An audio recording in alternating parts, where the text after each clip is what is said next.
What's going on, everybody? Welcome back to JJD TV. I'm your host, Josh, and today we are back for our usual 5 takeaways after Borussia Dortmund plays a game. However, this game and these 5 takeaways are going to be a little bit different. They're pretty much just like 5 events that happened today because I was literally listing them off in the watch along. I'm like, okay, like the 5 takeaways are just turning out to be like the 5 events of the day. So let's start off and just talk about the 5 events of the day that were related-ish to the Hertha game. And the first one, the first takeaway, was congratulations to Erling Haaland for winning the Golden Boy award for 2020. Well deserved. I'm not going to get into the argument of the debate between Sancho and Davies. In my opinion, either Sancho or Haaland should have won it. I'm very happy that Haaland did, and he proved exactly why he did today. So a huge shout out to him. That's so cool. Didn't really care who it was as long as it was Sancho or Haaland. So amazing for him to win it. Great for the club, great for the player himself, and he went strolling into that game holding that trophy with pride. Which then leads to the second takeaway, which is just sticking with him, was the fact that Haaland is an animal. He was built in a factory because he's an absolute animal. He totally turned that game completely around. He is playing like a striker who is honestly like Lewandowski, someone who has been around the block, who's been in the league, just knows where the net is. You see when his head is down and where he's going, his body movement, his finishing is out of this world. And he scored 4 goals today against a Hertha Berlin team who can be a little unpredictable from time to time this season, but still, considering that they were up 1-0 at halftime, and he decided to just throw the team on their shoulder because we weren't playing that well. He's done it time in and time out for us this season. And he showed exactly why he won the Golden Boy Award today, banging home at 4 goals to catch right back up. And now there's a race for the top scorer in the Bundesliga, and Lewy's got to look a little bit behind him because the next up-and-coming thing is right there. So I don't even know how to describe the performance from Haaland today. It was out of this world. But he's got two of our takeaways of today's events. But leading into our third takeaway was the importance of this game because of what happened in the earlier games. Leipzig dropped points against Frankfurt, and Bayern dropped points against Bremen. Usually in the past, anytime some of the top teams, even Gladbach and Leverkusen, drop points, we seem to play the later game, and then we seem to usually lose it or drop points. We were very negative at halftime, saying we're going to bottle it again, and the importance of taking advantage when your title challengers drop points is crucial. We don't usually do it, and I'm just very pumped we did, because at halftime it was looking very differently from a 5-0-3 record to a 6-0-2. So that was a huge kudos, and to finally kind of not bottle the game. Not bottle it when it's very important in those situations. So that was another huge shout out to the boys to be able to turn that around, and that was a big takeaway from the day to ride over the pressure of knowing how important these points mean.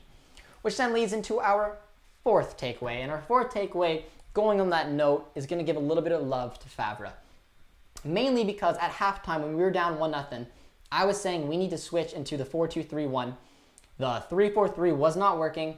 I wanted to see like Witsel and I wanted to see Brandt get taken off for like Sancho, Hazard, switch shape, and just do a little bit different. I let everybody know in the watch along that he's not going to do that because it's Favre and he just doesn't make those types of changes. But he proved me wrong today. Absolute kudos, because Brandt completely turned his game around, and that second goal, that no-look pass, completely fooled the back line of Hertha. They had no idea where the ball was going, where Haaland was going, and Haaland, all he had to do was go in and do one of his usual finishes. So honestly, kudos to Favre. We've seen it a lot of times where the first half doesn't go quite our way in those 0-0 draws, but he sticks with what he believes in and he gets the job done. And it was 1-0 at halftime. I wasn't expecting that, and we turned it around and won 5-2. So again, you can't knock the guy. Favre absolutely showed that he knows what he's doing today. That was a big result, and it was a very timely result as well. So Favre, you completely proved me wrong, because at halftime I was in a bit of a negative state of mind, but it went well, and he stuck to his guns. And finally, our fifth takeaway from today's events and between the Hertha and Borussia Dortmund game was the record-breaking appearance of Moukoko. And we were all waiting for it. I really wanted to see him a little bit earlier. It was 4-1. There was 20 minutes to go. He could have threw him on. But it was important to get him on. He played, I think, about 10 minutes or so. And we now have a backup striker. he didn't do a whole lot. He had a couple nice touches, and there wasn't a whole bunch of action that was going on in the 10 minutes that he was on. But he's here. And we got to give him a congratulations because he's now the youngest ever player to play in the Bundesliga with 16 years old in one day. So quite an achievement for him. And to see him come on for Haaland, who's obviously our main striker and just scored 4 goals, and to give the kid a hug, it was honestly, it was incredible scenes. Everyone in the watch along absolutely loved it. So it was a really cool moment, and we shared it with everyone who was in the watch along. So it was awesome, and it's great to see him up, and he's now a backup striker. We haven't had a backup striker in I can't even remember when. Like, Moukoko doesn't count. So now having Haaland and Moukoko in, hopefully the kid can progress the way that he's expected to. And I mean, I'm all smiles.